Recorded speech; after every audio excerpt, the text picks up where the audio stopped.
euh, comme certains le savent, il y a 24 tribunaux qui siègent. Ces 24 tribunaux sont des tribunaux qui siègent par heure. C'est des tribunaux célestes, hein, je parle. Ces tribunaux-là, ils nous jugent selon nos actions de l'heure qu'on vit. D'accord?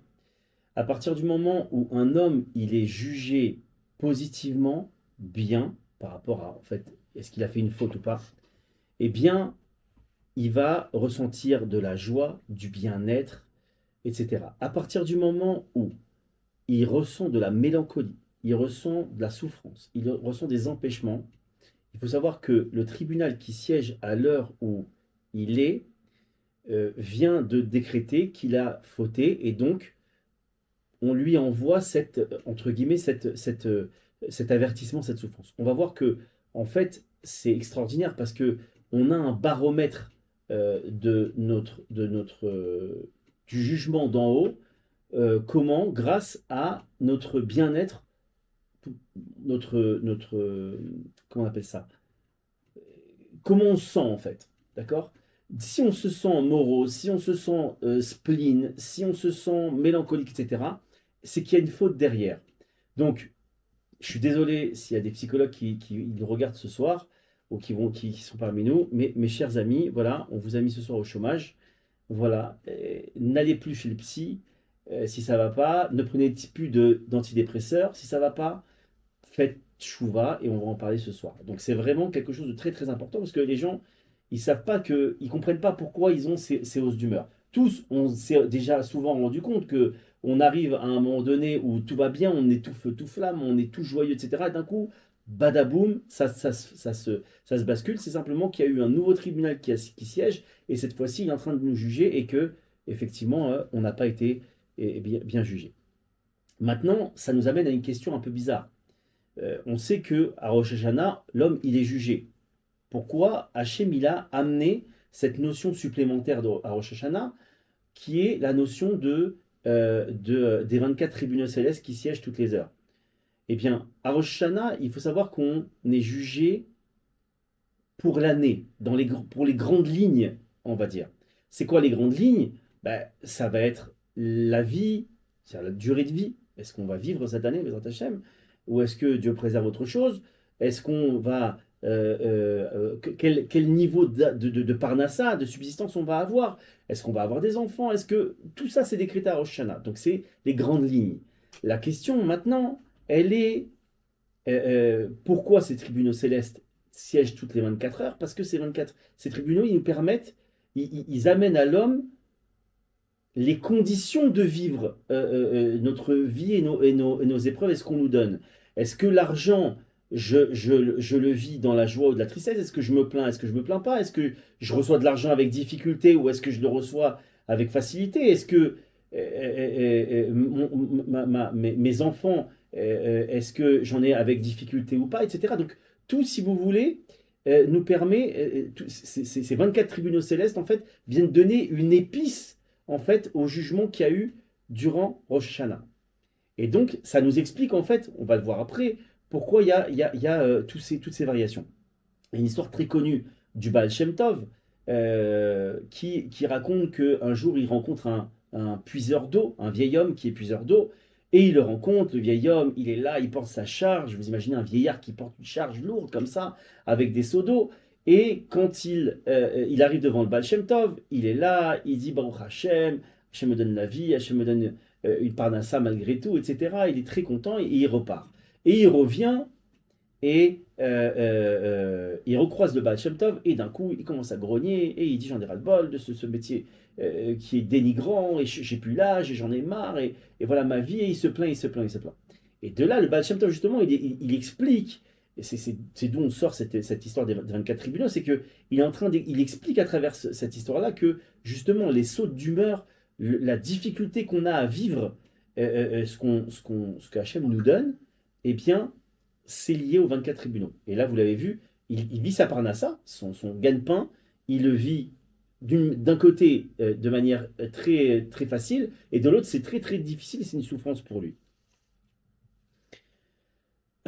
ça explique également aussi pourquoi dans les couples, on peut avoir pendant un certain temps le calme plat, le shalom bayit, les sourires, l'amour, les petits oiseaux, la musique et tout coup. Tout est fantastique.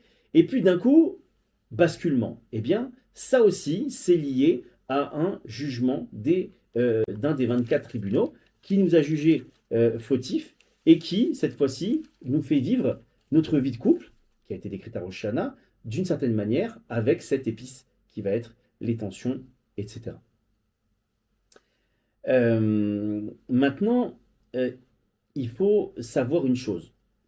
Euh, donc, on a parlé justement de cette épice qui est finalement souffrance ou pas. Maintenant, faisons un focus sur les souffrances. Dans la Gemara Erachin, d'accord, page 16, il y a un grand débat entre nos sages pour savoir c'est quoi une souffrance. Est-ce que finalement, ce qui est défini comme une souffrance, ça va être une maladie grave ou un contrôle fiscal ou je préserve des choses très très graves ou non.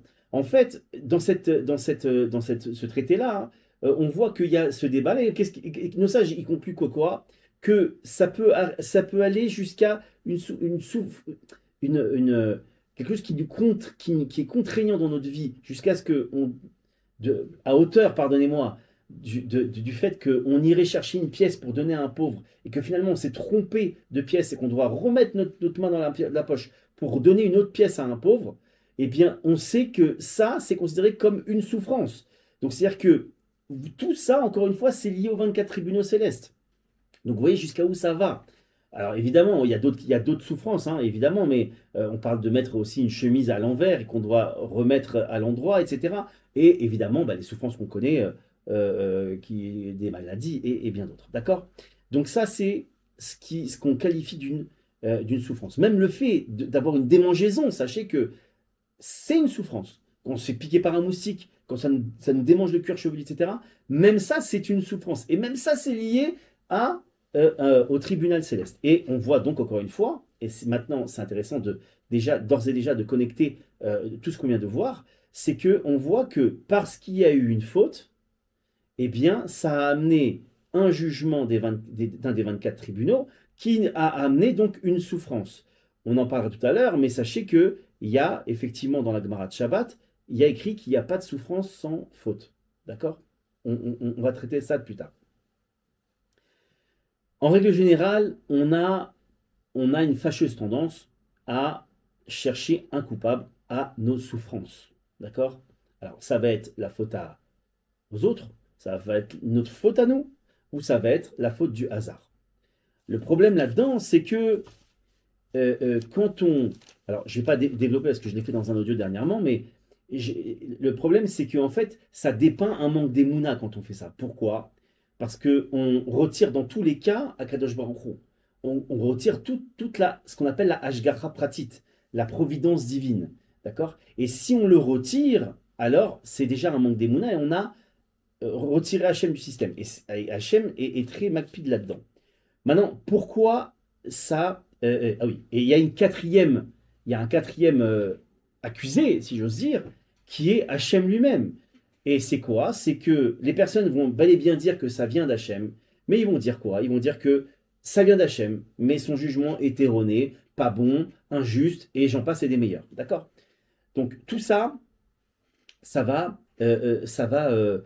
augmenter effectivement les autres, la souffrance et les dynimes sur la personne. Et pourquoi? C'est simple.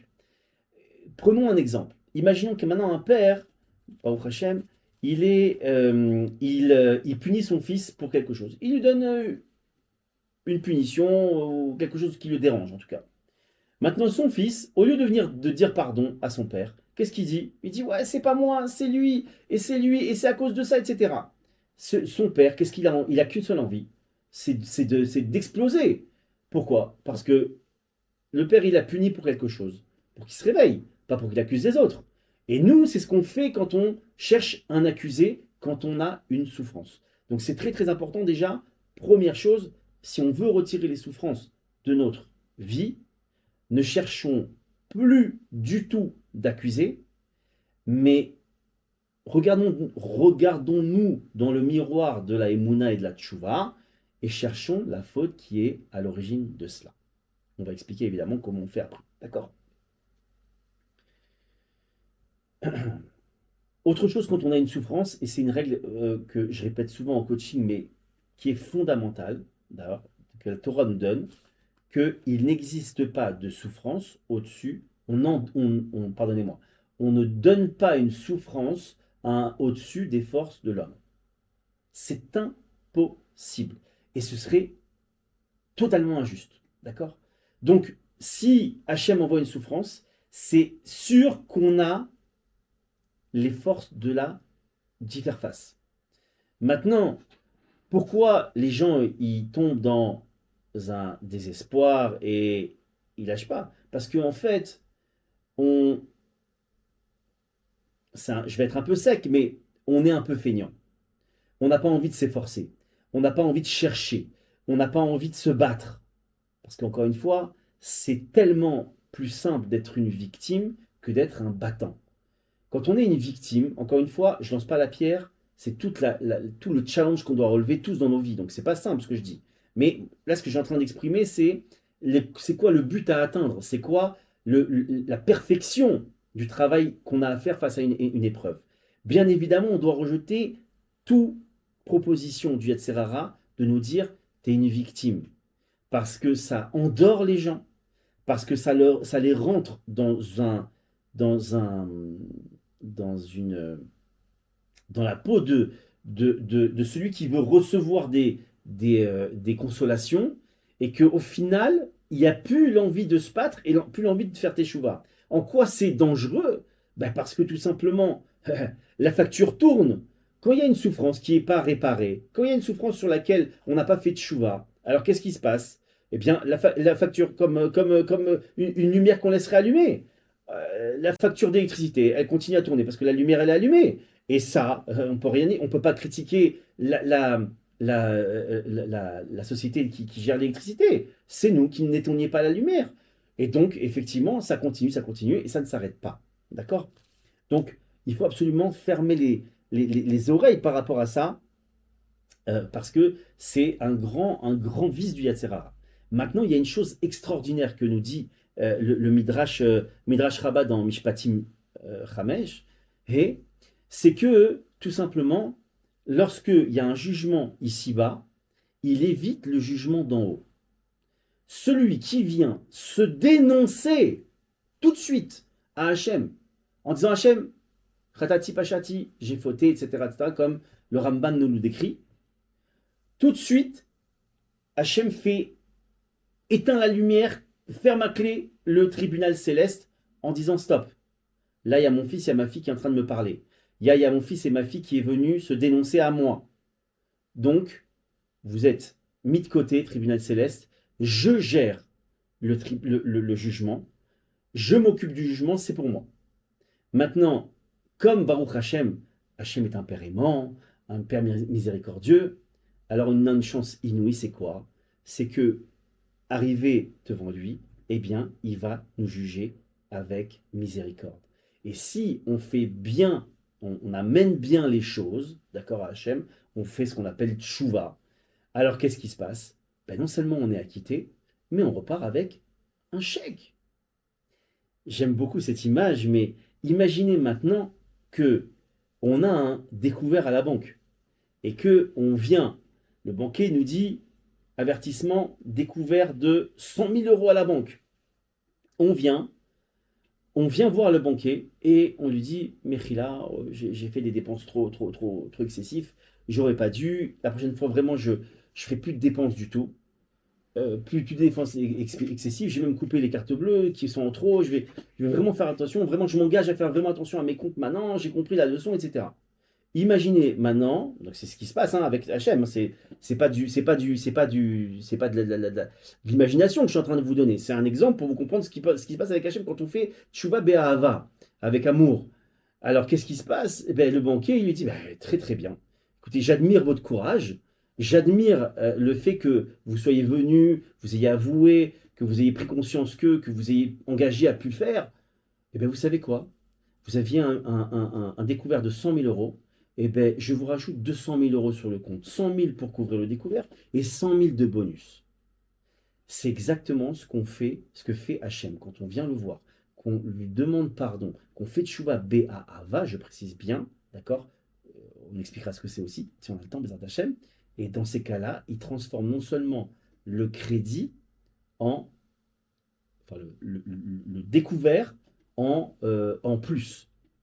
Parce que, comprenez encore une fois que la faute, c'est une espèce d'énergie. Soit on la donne au côté négatif, soit on la donne au côté positif. C'est-à-dire le citra rara, ou en tout cas le bon côté. Nous, quand on faute, effectivement, premier don qu'on fait, c'est au citra rara, au mauvais penchant, au mauvais côté. Maintenant, à partir du moment où il y a une tchouva qui est faite, tout de suite, cette énergie-là, elle doit être transférée. Et donc, obligatoirement, elle est transférée au côté Tov. Et c'est pour ça qu'on arrive à avoir, Baruch Hashem, une transformation du découvert vers quelque chose qui est je ne sais plus comment on dit, parce qu'ici en Israël, on dit minus pour le découvert. Bon, en tout cas, vous avez compris, le découvert devient un plus dans le compte. Alors, c'est pour ça, donc on a compris maintenant qu'il y a il y a les 24 tribunaux, que ça nous amène des souffrances, que effectivement maintenant il faut se juger, mais maintenant il faut comprendre quand même une chose. Il faut absolument donc faire un examen de conscience tous les jours. Pourquoi? Parce que comme je l'ai dit, c'est la lumière qui reste allumée. La facture tourne et ça s'empile, d'accord? Et ça s'empile non-stop, non-stop, non-stop. Alors attention, je précise bien, Hachem juge sur 3 pôles. Pensée, action, parole. Pensée, action, parole. Oui, ce n'est pas que quand je fais du vol de préserve que je suis jugé. C'est aussi quand j'ai des pensées, quand j'ai des paroles, la shonara et j'en passe, ça vous le saviez. Mais les pensées, très peu de gens y pensent. C'est le cas de le dire. Et donc, il faut absolument faire très très attention à ça, que quand on fait un examen de conscience, on doit balayer ces trois axes, d'accord? Maintenant, quand on fait ça maintenant, c'est quoi le gros avantage si on fait ça tous les jours? Eh bien, le gros avantage qu'on obtient en faisant ça tous les jours, c'est d'abord que à Rosh Hashanah, on arrive avec un dossier vide, c'est quand même sympa, d'accord? Que à 120 ans, quand on ouvre le dossier de monsieur ou madame, il est également vide, d'accord? Donc, welcome to paradise. Excusez-moi mon accent, voilà. Et donc, et par conséquent, puisqu'il va au Gan Eden, évidemment, il ne verra pas l'enfer. Et ça vaut quand même la peine de prendre du temps pour faire ce qu'on appelle ce Cheshbon Nefesh tous les jours. D'accord?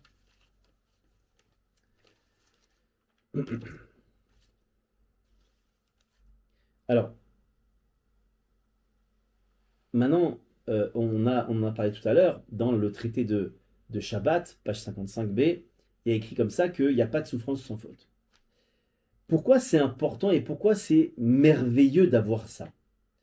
Parce que ça fait partie on en parlera aussi après, qu'il y a, deux, alors je reprends. Hachem nous demande de faire tchouva sur des fautes, d'accord? Puisqu'on l'a dit, pas de souffrance sans faute. Mais la question que tout le monde se pose, c'est comment je sais quelle faute j'ai fait. Alors effectivement, quand le type il a fait une faute ouverte, qu'il a volé dans la caisse, bon, là-dessus je pense qu'on a à peu près pas besoin de recherche. Mais des fois, c'est des fautes plus subtiles, d'accord? Encore une fois, souvenez-vous, pensée, parole, action. Donc l'action, des fois on ne fait pas attention. Par exemple, on a pu faire honte à quelqu'un sans le voir, ou on a vexé, ou on a fait... Peu importe, d'accord? Même le vol, il y a plusieurs types de vols. Donc, il n'y a pas que le vol qu'on connaît à l'étalage, il y a des vols plus subtils, d'accord? Donc, notamment le vol, ce qu'on appelle le Gezeldat, bon, on ne va pas rentrer là-dedans. Mais en tout cas, il y a plusieurs sortes de vols. Donc, vous voyez qu'il faut vraiment avoir une vision de tout ça, faire une vraie recherche très subtile. Alors, le problème, c'est qu'on ne trouve pas toujours. Hachem nous a donné 2 bonus pour ça, 2 têtes chercheuses, si j'ose dire, de la faute. La première, c'est qu'il n'y a pas de souffrance sans faute. Donc, à partir du moment où je vais chercher ma souffrance, la souffrance que j'ai, elle est obligatoirement liée à la faute que j'ai faite. D'accord, bien évidemment, hein, c'est pas que juste une souffrance qui est tirée au sort et qu'on emmène au bonhomme, c'est qu'elle a toujours une liaison avec la faute. C'est très intéressant d'ailleurs parce que le Or HaChaim, il dit comme ça une chose folle, folle. Il dit que quand un homme, il vole avec sa main, d'accord? Vous savez que notre âme, on a un corps physique, mais aussi on a un corps spirituel, d'accord? Et le corps spirituel, il est équivalent à celui que vous voyez ici, sauf que il est transparent, on va dire comme ça, il fusionne avec notre corps physique. Maintenant, quand une personne, elle vole par exemple avec sa main, qu'est-ce qui se passe? Eh bien, le corps spirituel sort de la main. C'est-à-dire qu'il est plus en fusion avec la main physique. Alors, qu'est-ce qui se passe? Le Rémi nous dit comme ça, il nous dit que à partir de ce moment-là où la main spirituelle elle sort de la main physique, badaboum, il se prend des coups dessus. Pourquoi il se prend des coups sur cette main-là, précisément, où la main, elle, parce pourquoi elle s'est retirée cette main spirituelle? Parce qu'elle veut être pure, elle ne veut pas être liée à une main qui a fait du vol, d'accord? Alors qu'est-ce qui se passe? Elle se retire effectivement de la main physique, et à partir du moment où elle s'est retirée de la main physique, Hachem veut que la main reprenne sa place. Alors il envoie des souffrances sur cette même main physique, encore une fois. L'homme, il doit faire donc des recherches sur cette main-là. La main, elle est en règle générale liée au vol. Ça peut être aussi les tefilines, ça peut être plein d'autres choses, mais c'est pas le sujet de ce soir. Et à partir du moment où l'homme ou la femme a fait tchouva, alors la main spirituelle réintègre le corps. D'accord? Donc ça, c'est important de le savoir. Et c'est pour ça que, d'ailleurs, c'est intéressant, parce qu'on voit qu'à partir du moment où la main spirituelle, le corps spirituel se retire d'une partie du corps physique, eh bien, la midatadine, elle peut taper. Alors pour le bien, évidemment, puisque c'est pour nous réveiller et pour nous dire, c'est ici que tu as un problème. Mais on voit qu'il y a l'autorisation qui est donnée précisément là où le corps spirituel sort. C'est intéressant quand même de voir ça. Alors, donc, à partir du moment où on a réparé la faute, la souffrance est obligée de partir. Elle est obligée de partir.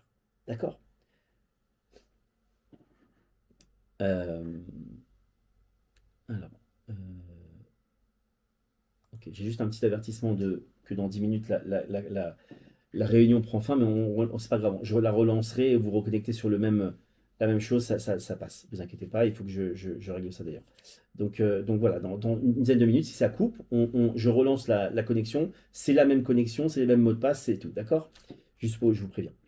Euh, donc, pourquoi donc, encore une fois, celui qui se juge tout de suite, il a tout intérêt à le faire, parce que tout simplement, bah, à partir du moment où il y a ça, on rentre dans le jugement avec Hachem, on vient avouer notre faute devant Hachem, et Hachem prend les rênes et dégage comment dirais-je, le tribunal céleste. D'accord? Il y a une autre piste de recherche de la faute qui s'appelle le Mida Keneged Mida. Vous avez tous entendu parler de ça, mesure pour mesure. C'est très intéressant parce que ça permet, encore une fois, d'affiner notre recherche et savoir où est le problème. Si je sais qu'il y a qu'il y a un problème de vol, pour reprendre ça, dans la vie d'un homme, eh bien, effectivement, c'est que lui a fait du vol. S'il y a un problème de honte, alors lui a fait honte, etc., etc. Donc ça, c'est très intéressant d'avoir cette piste-là. Il y a une chose qui est extraordinaire, qui a été soulevée par Rav Kamineski, qui est un très très grand Breslev de l'époque, et qui pose la question comme ça par rapport à Yaakov. Vous allez comprendre pourquoi je vous ramène ça. Yaakov, on sait que on nous a dit qu'il a perdu à partir du moment où Yosef est- a disparu, et aux yeux de Yaakov, il était mort. Yaakov a perdu son Wargolesh parce qu'il est rentré dans une tristesse, etc. etc. Alors, on ne comprend pas, quoi. Yaakov, comment lui, le best-of des Havot, il a pu tomber dans cette tristesse. Qu'est-ce qui s'est passé? Pourquoi? Alors, je ne vais pas rentrer trop dans les détails, mais il y a une chose très importante. Comme je vous l'ai dit, lui, il connaissait cette notion de mesure pour mesure, Mida Keneged Mida.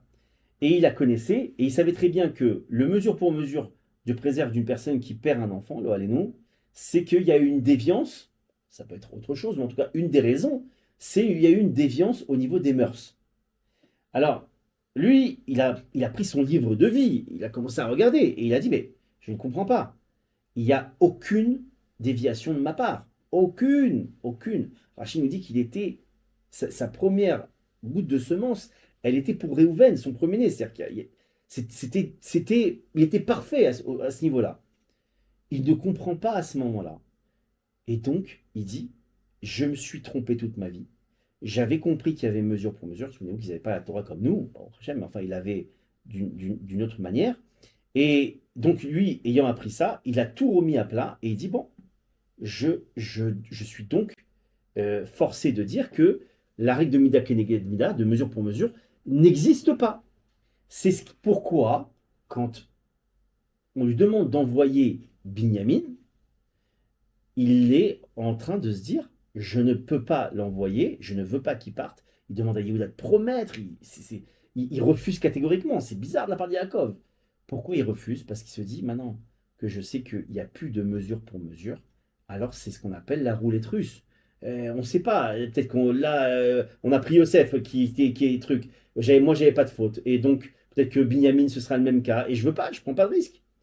Donc, et effectivement, alors, on sait que il s'est trompé. Pourquoi? Parce qu'on lui a menti. On lui a menti parce qu'on lui a fait croire que Yosef était mort alors qu'il ne l'était pas. Mais donc, vous voyez de là qu'il y a bel et bien, déjà à l'époque de Noavot, cette notion-là qui est connue, mesure pour mesure.